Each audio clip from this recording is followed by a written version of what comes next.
Hello, everyone, and welcome to our live webinar today. My name is Joy Ralick, and I am the Chief Administrative Officer at Family Source Consultants. I am joined today by Rebecca. She is a previous egg donor as well as intake specialist with us at Family Source Consultants. So today we are joining for our egg donor series, and we have playfully titled this one, What to Consider When You're Considering Egg Donation. I think that the best way to get started here is to kind of talk about our expertise. I am a two-time surrogate myself. I've never been an egg donor, but I have worked with many of our wonderful egg donors here at FSC. And Rebecca has a wealth of experience. So I'm going to let her introduce herself and go through all of that first. Yes, thank you so much, Joy, and thank you for having me today. So I'm currently an intake specialist. I work closely with our surrogates at this time, but I did work with egg donors prior. And I'm a 5-time egg donor and 2-time surrogate myself personally. So now I get to, my journeys are done and over. Now I get to help, lovely new ladies come on and help build these beautiful families that we're trying to create here. Yeah. And how many years did your donation span? Oh my gosh. So I did my very first egg donation, I believe it was 2014. And it's so crazy to see how much has changed, over the years. And now, we're 10 years later and it's incredible. But I ended up, when I first started doing egg donation, I was matched very quickly, kind of back to back. And there was a lot of things I didn't know, a lot of things coming at me very quickly. But I was very excited about it and everything, all things egg donation. And then I went on to get curious about the surrogacy side of things. I never thought I would be a surrogate, but I woke up one day and just said, hey, I want to see how things work on the surrogacy side of things. I want to see the baby in the parents' hands at the end of it all, and decided to sign up and do my first surrogacy journey in 2016. And then I went on to do my 5th and last donation in 2017. And then I ended up signing up and doing one more surrogacy journey. And I delivered that little boy February of 2020. So that's a little bit about my journeys. Yeah. Well, and I love, you already touched on a couple of the things that we're going to go over today, because I think the expectation and why we're here today and what we're going to try to elaborate upon is, what am I signing up for when I become an egg donor? I think a lot of people here donate your eggs and get a compensation. And your brain kind of instantly goes to like donating blood or donating a semen sample or, donating plasma, where you make the appointment, you go in, bing, bang, boom, 2 weeks later, you're done. Took a couple hours. Everything's well and done. Egg donation's not like that. So we're going to get into a lot of the nitty-gritties and a lot of the commitments that egg donors have to kind of think about either before their journey or during. And then kind of how those would play into the journey on what would really matter to the egg donor, and basically just making sure we're mentally ready, right? Because there's so much that goes into it. So let's start. I think a lot of the conversation we're going to have today is going to be really heavy. It's going to be a lot of the, ooh, please think about this, like really make sure you're prepared. And I don't want it to come across as negative at all. These are just ideas that we have, or we have seen some uncertainties that maybe egg donors have shown us in the past, and things we want you to be prepared for when you sign up with an agency or some recipient parents. So let's start on the positives. Okay, we'll kind of work backwards on this. Let's talk about the amazing things that happen through egg donation. So Rebecca, why did you want to donate? Yeah. Well, I actually had, distant family that struggled with infertility themselves. And it just really kind of grabbed at my heartstrings. It was, an older couple. The woman was starting to have issues with her egg quality and production. And then me, having my children very early in life and just kind of, fertility blessed me very unexpectedly, and after going through all of that, I wanted to give that gift of life to somebody else, knowing that, my family, at least at the time, was done and completed. And I thought, hey, egg donation is a perfect way to do it. And one of the biggest things that, I considered too was, am I truly done building my family? Because, there's a lot of things I didn't understand about IVF medications and preparing for, an egg retrieval cycle. And I wanted to make sure that it wasn't going to impair my own fertility if, I was to go on and have more children myself. So I started off doing a lot of research when I honestly could have probably just reached out, to an intake coordinator and had a lot of these questions answered for me. And that's one thing I love. The beauty of what we do in intake here with FSC is we, talk to these girls, we sit down, we have a conversation, over video. So that way that they fully understand what they're going into and what they're preparing for. But I started doing egg donation to help, build families that struggled with those infertility needs. And when I first started doing it, I was an anonymous egg donor. I didn't get to know the parents or anything like that. But it was exciting to know that I was helping somebody on the other end, grow their family, and knowing the whole process and how these intended parents go through their own testing, their own psychological counseling and everything to prepare for a child. I view surrogacy and egg donation and intended parents that go that route. I view them very highly because I think that it's a very responsible manner to go about building your family. There's a lot of hoops to jump through. And, not only for the intended parents, but for egg donors and surrogates too. But with, the best outcome in mind. So yeah, did my egg donations. I started off donating locally. I'm located here in Arizona, so I ended up, donating locally. And then I learned that, hey, you can actually travel to other states and do this. And me, I'm such a travel freak. I love, all things travel. And I really enjoyed, that concept of, hey, I could go and, go visit another state and build families and just have fun with it. So yeah, when I started traveling for it, that was really exciting. The travel aspect, I really, really did enjoy that. And, all the expenses are covered, by the intended parents, of course, reasonable expenses, not like I'm trying to have, a steak dinner every single time when I'm traveling or anything of that sort.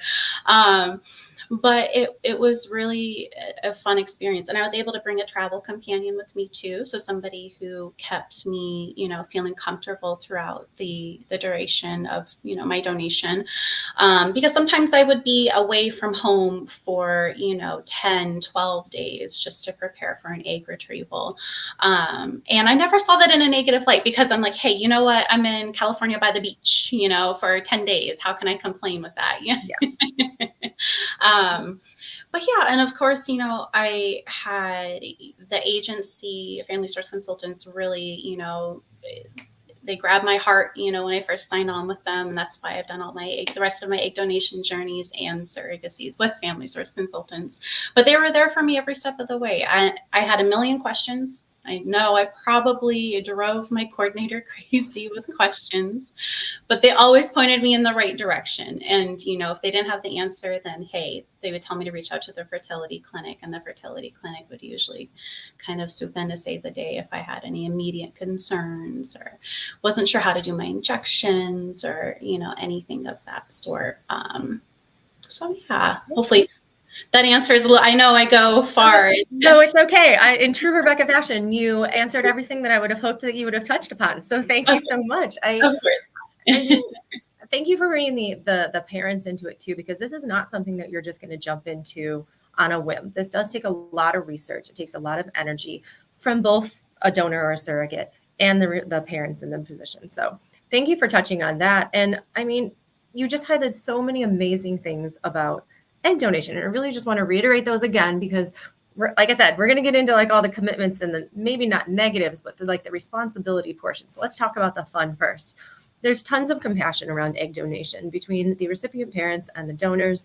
The people here at Family Source Consultants, we've either been through it, we know someone who's been through it, we've worked closely with egg donors and recipient parents. We have them in our hearts. It's a very compassionate industry, and it's something beautiful that we get to be a part of each and every day. And the connectivity that I see from the recipient parents and the egg donors and how it can be catered towards whatever journey they're looking towards.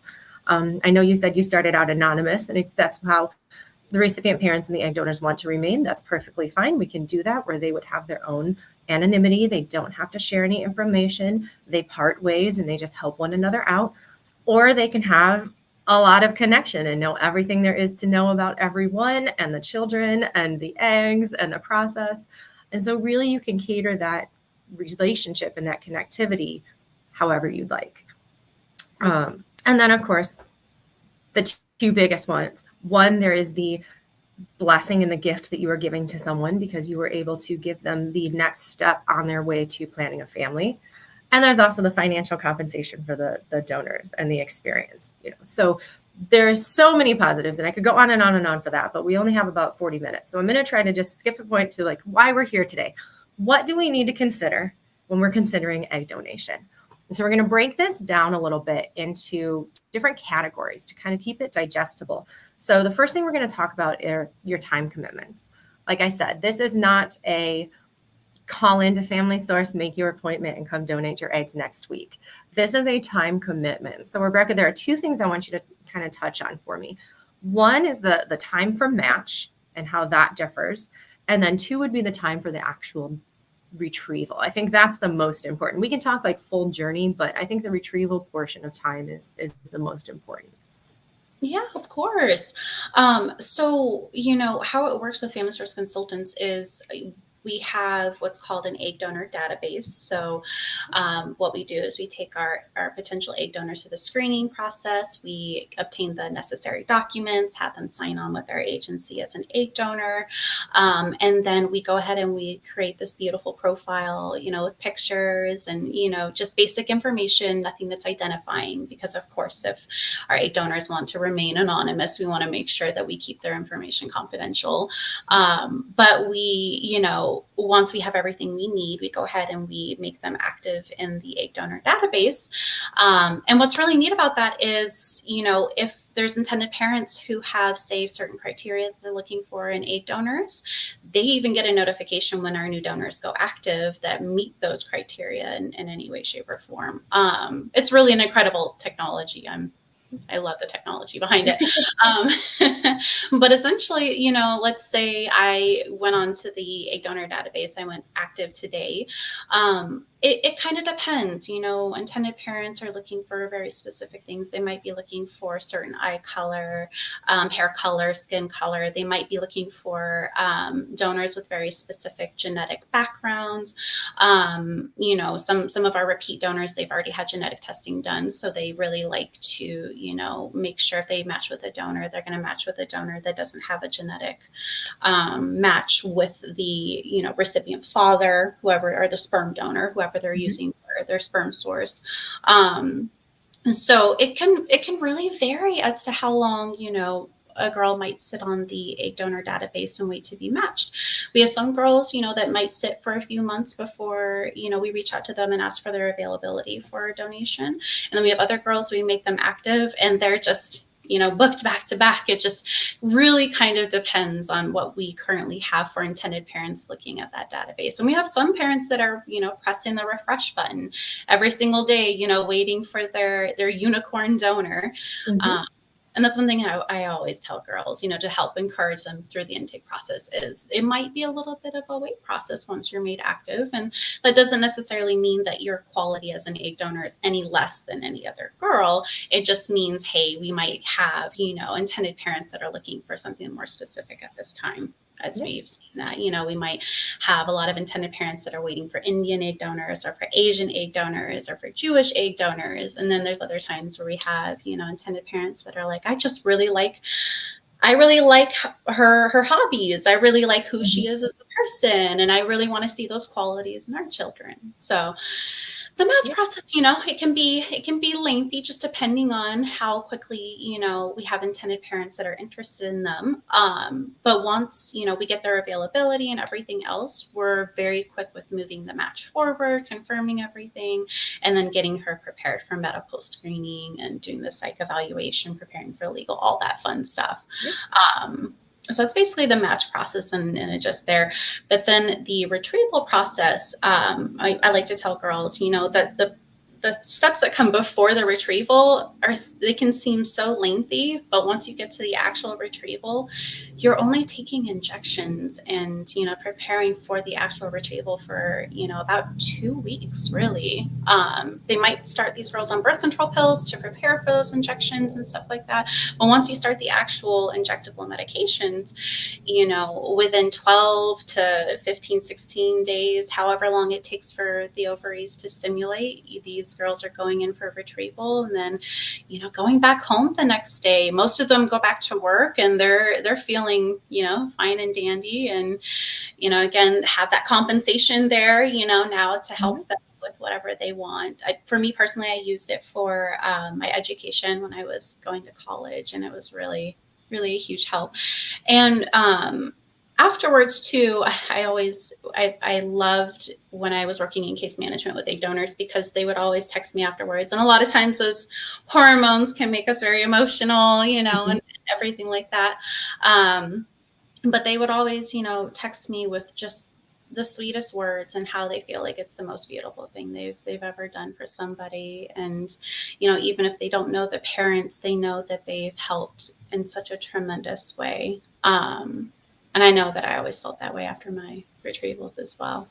Yeah, it's a very beautiful thing. And I think I will speak towards like the whole. I think on an average, once you're matched with your recipient parents, anyone is looking at about 3 to 6 months for the journey. Now, granted, there can be hiccups and other things that would happen that would extend that, but on a typical average, we would see about 3 to 6 months from start with match to retrieval. So that's the time commitment that you're looking at there, as well as everything that Rebecca kind of went into detail about. So thank you very much. We're going to skip around a little bit because you started touching on medications, and I think that's a nice segue. So let's talk about what type of medications does an egg donor need to take? Yeah.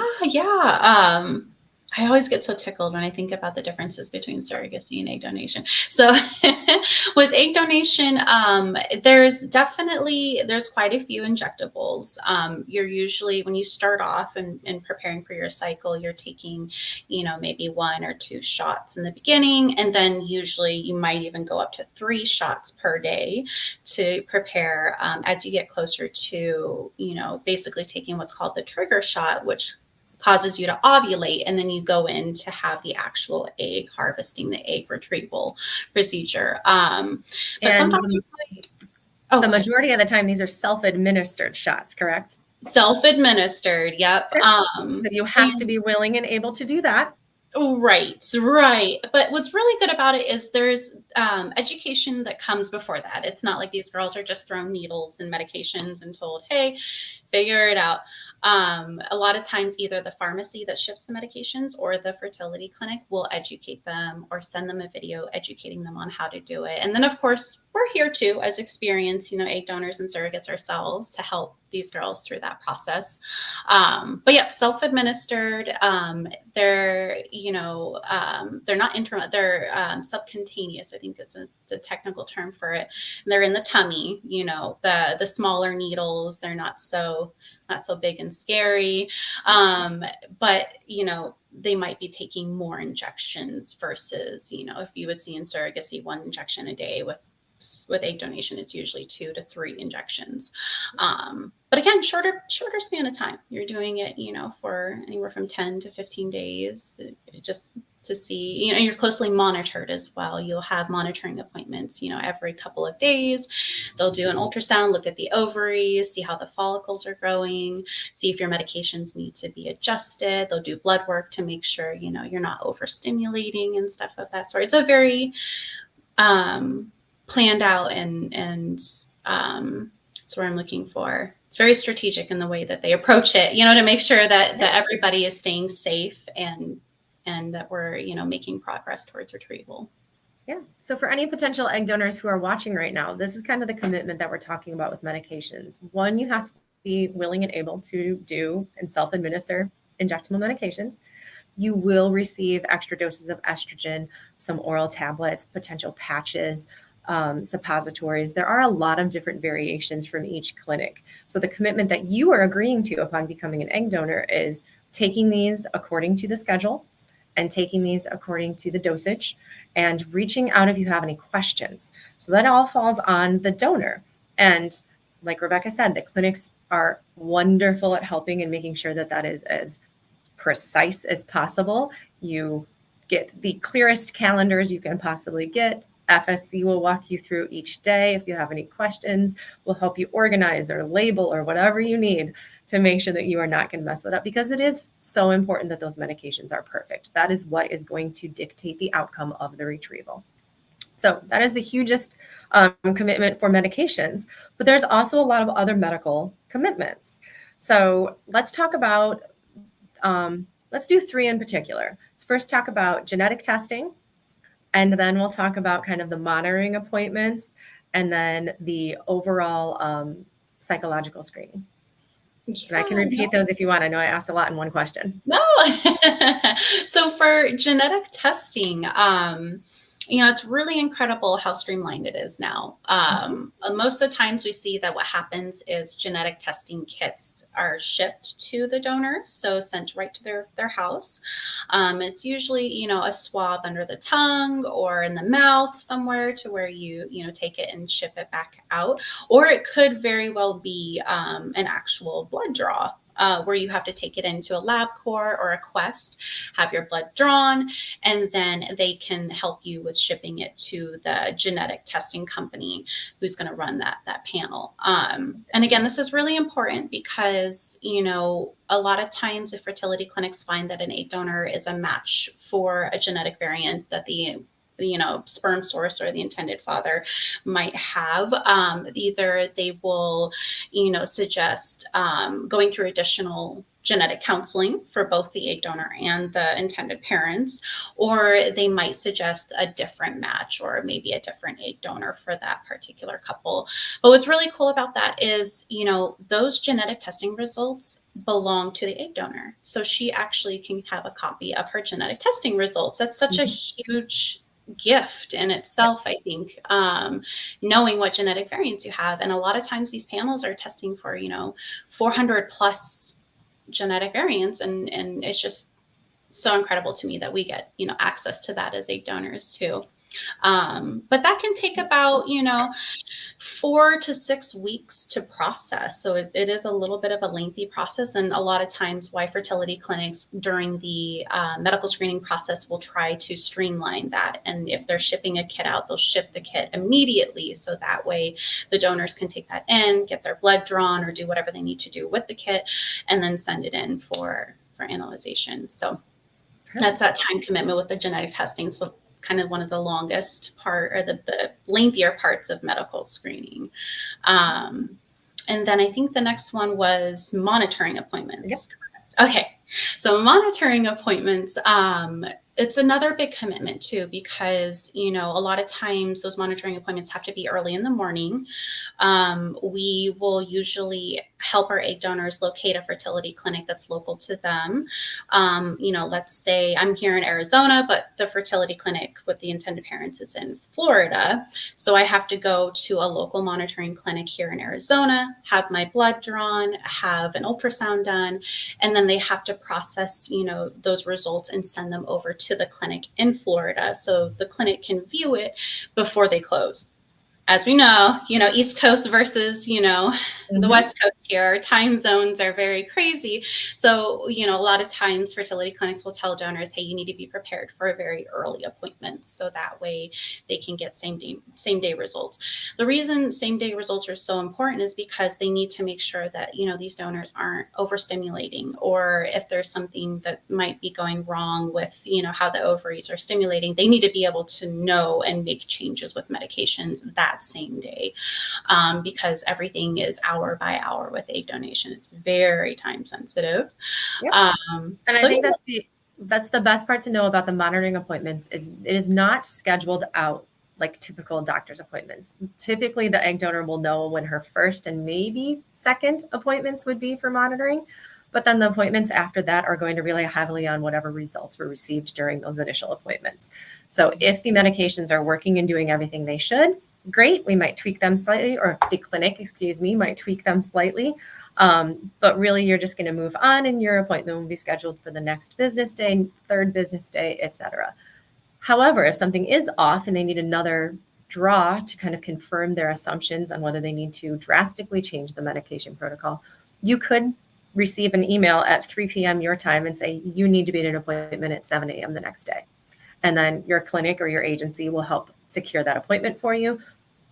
Make sure that you are good to go, but then that responsibility would be on the egg donor to make it to that appointment in a short period of time. So the commitment that I want to highlight here is just having that flexibility in your schedule. If you are booked to the brim and you never have a moment to breathe and your life is go, go, go, go, go, I don't know that egg donation should be a top of your list, because there is a lot of flexibility that's needed, and you do have commitments that kind of pop up and change, and you have to be adaptable. Now, we will give you a time frame when these appointments are going to be happening. The clinic will give you an estimated date of start of medication and retrieval, so you can kind of know if you have PTO saved up or you have some time off and you want to take a break during this process. That's wonderful. And then you'd have all the time in the world to go make sure you're there for those appointments. But I just wanted to kind of elaborate a little bit more on that it's not just, here are your 5 appointments, please make these. It is, I will let you know in 3 hours when your next appointment is. And so that's very reactive on the egg donor side. Great point. I know, because one of the things too is, I notice some girls, they'll ask, towards the end of the day, like, I haven't heard back from the fertility clinic and I need to know if I'm going in for my appointment tomorrow or if I'm, doing XYZ. And I just tell them, we gotta I know this is such a, time sensitive process, but promise you they will message you. And if not, then we will be calling to make sure that they, reach out and give the next appointment information to these girls. So yeah. And then let's talk a little bit about the psychological exam. Yeah. So for psychological, basically, after the match has been confirmed and we're, proceeding with the egg donation process, we will help the egg donor schedule what's called a psychological evaluation. And it's usually a 2-part series. So the first part is, you'll be taking a quiz that might consist of, I don't know if it's still 500 questions. It seems like a lot for sure. But it just dives into, where the egg donor is at mentally and emotionally at that time, to make sure that, she can, process and handle the emotions that might come with doing an egg donation, including taking those medications and then going through the retrieval process and then being able to realize the beautiful thing that she's done afterwards. And then after she does that, that evaluation, she will then schedule with an in-person sit down, not in person, but like a Zoom meeting. With as in person as we are in 2024, right? As in person as we can be, exactly. Yeah. And it's kind of similar to what you and I are doing. So sit down with our in-house mental health evaluators, who are wonderful, wonderful women. I always praise them because they really know how to navigate everything very carefully, and they're advocates. They're not there to say, let's just stamp disqualified on everybody. They, talk our surrogates and egg donors through the process and make sure that, again, they fully understand what they're going into and prepare them for the next steps. So, if anything comes up that might be slightly abnormal in the psychological evaluation, then they will discuss that during the meeting to see if there's any sort of resolve or, what the next steps are. And it's a very big piece because fertility clinics will not move forward without a satisfactory psychological evaluation for our egg donors. There's a lot of trust in surrogacy and egg donation, and that trust goes both ways. So on the intended parents or the recipient parent side in this situation, they're trusting that the egg donor is going to be physically and mentally fit. We give them the qualifications and the testing to kind of provide them as much ease with that as possible. They're also trusting that the egg donor is going to commit to the process, these appointments, the medications. There's a lot of trust relying on that. And then inversely, there's a lot of trust from the egg donor side relying on the recipient parents to follow through the process, be of sound mind and medical past as well, and provide a loving, nurturing home for the, hopefully, children, right? So There's a lot that goes back and forth, and that's kind of why we're digging in really deep on what those commitments are, because we want you to be as prepared as possible.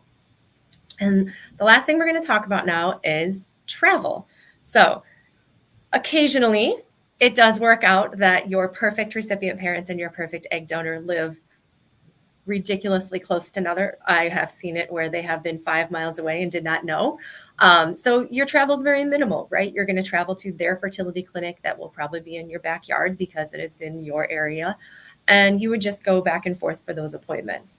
However, like Rebecca said, it could be an Arizona to Florida or an Oregon to Florida or across the entire United States. So, Rebecca, let's talk a little bit about the time commitments for travel and the overall. Well, let's not do time commitments. Overall commitments for travel. I think that's more important. Overall commitment, absolutely. So travel and egg donation, again, if the egg donor is matched with intended parents who are working with a clinic that's outside of their state. And this is another big thing that we confirm, with our egg donors before we move forward with a match. We ask them if they're comfortable with traveling to said state, and if they have that time available. But there's basically 2 series of travel when it comes to egg donation. So the first series is going to be for medical screening. And, that's typically a 2-day travel commitment. Yep. The reason we do it that way is because, unfortunately, the airline industry has not recovered since the beloved 2020, beloved year of 2020. So, we try to make sure that we fly the girls out the day before their appointment, get them nice and cozy in their hotel, make sure that they're, calm, relaxed, ready for their appointment the next morning. They'll go in for their medical screening, do all the necessary tests such as blood work, ultrasound, physical, all that good stuff. And then they'll fly back home that afternoon, evening, depending on what time the appointment is. We try to make sure we book their flights far out enough from the appointment to feel comfortable that, hey, if they're there for a couple of hours, they're not going to miss their flight. But yeah, so essentially a 2-day travel commitment for at least the medical screening portion. And then once we get to the point where we're preparing for retrieval, that's where things can get a little, sticky and uncertain. And, hence why we tell our egg donors, just be prepared because things can change in an instant when it comes to those monitoring appointments. So, they're doing local monitoring appointments. They're keeping an eye on their ovaries. They're watching the follicles. And once they get to a certain size, that tells the doctor, hey, it's time to trigger. We need to bring her in. Once she triggers, she needs to come in 24 hours. Is it 24 or 48 hours? 24 to 48. Yep. 24 to 48 hours to do the retrieval and make sure those eggs are, because that's how short that window of time is really after the trigger shot happens.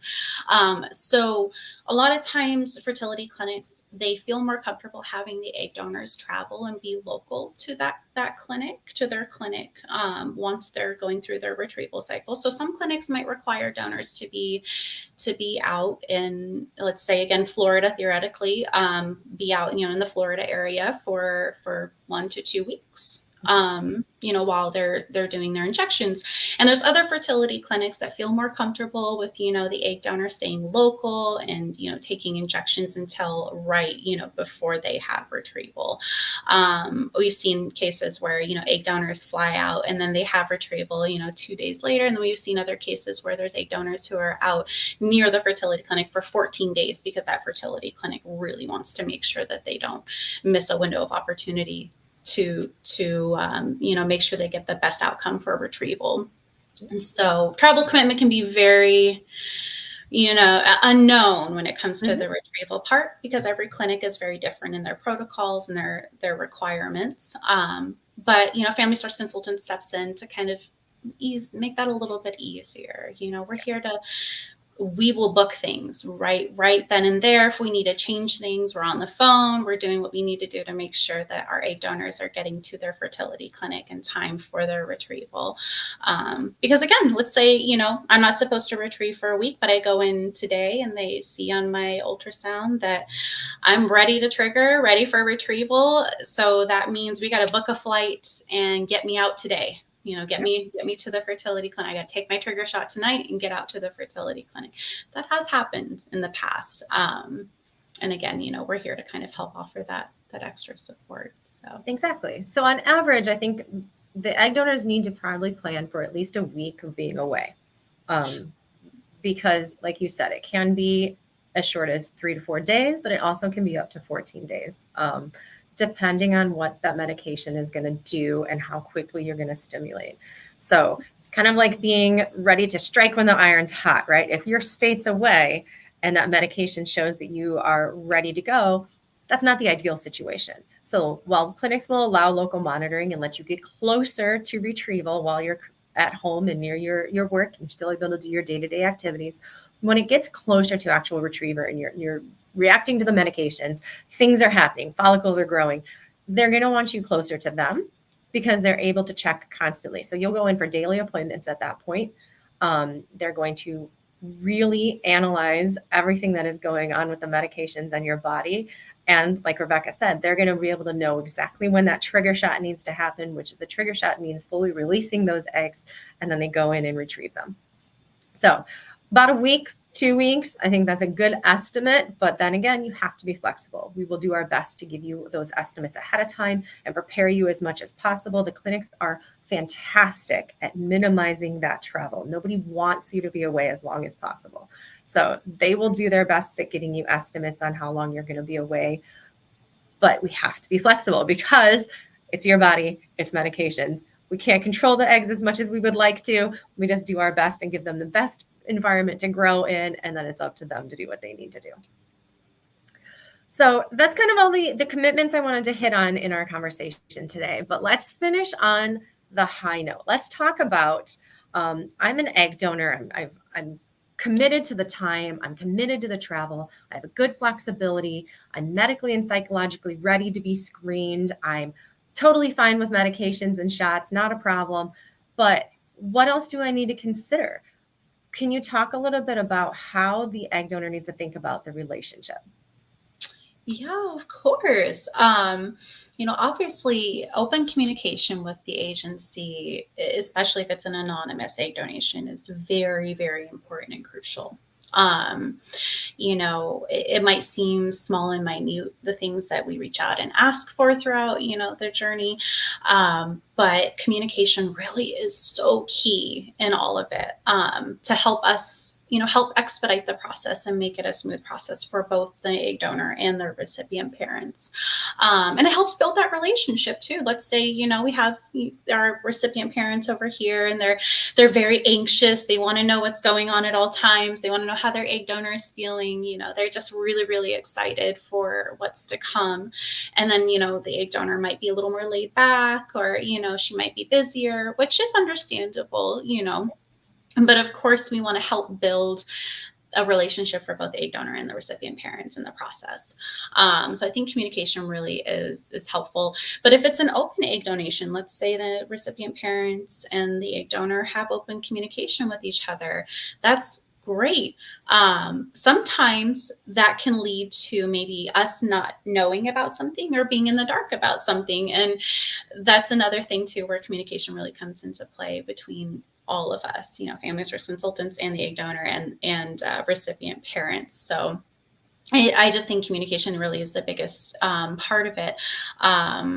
Because again, if you're ready to go, if you've got the time commitment, you can travel, you're ready to take those medications whenever that's a perfect egg donor in my opinion. Just communication, I think, really is the biggest part of it. Making sure that you are available, when the time arises, especially when they're in their cycle. We need to make sure that they're okay, they're feeling okay, their injections are going well, all that good stuff. Yeah. All right. So if you are a potential egg donor and you've been watching this webinar today and you are completely on board with everything that we talked about, you're excited about it, you think, oh my gosh, it was like they were talking to me. I absolutely would love these commitments and I want to have that relationship with some recipient parents. If you have any questions, you are more than welcome to contact us. We will answer all of the questions that you might have or anything else that kind of sparked an interest from this webinar. But also we can talk with you about that relationship you want to have with your recipient parents and make sure that we're being open and honest with them about what you expect and vice versa. So if you have any questions whatsoever, please visit us on the website on the screen, FamilySourceConsultants.com. You will be contacted immediately by one of our intake specialists and really just get you all of the information that you might need and actually answer anything else that you might want us to think about or that you might want to consider before you consider being an egg donor. Rebecca, thank you so much for joining today. Always a pleasure. Please go enjoy the rest of your wonderful day. Thank you for having me. Thanks. Bye, everyone.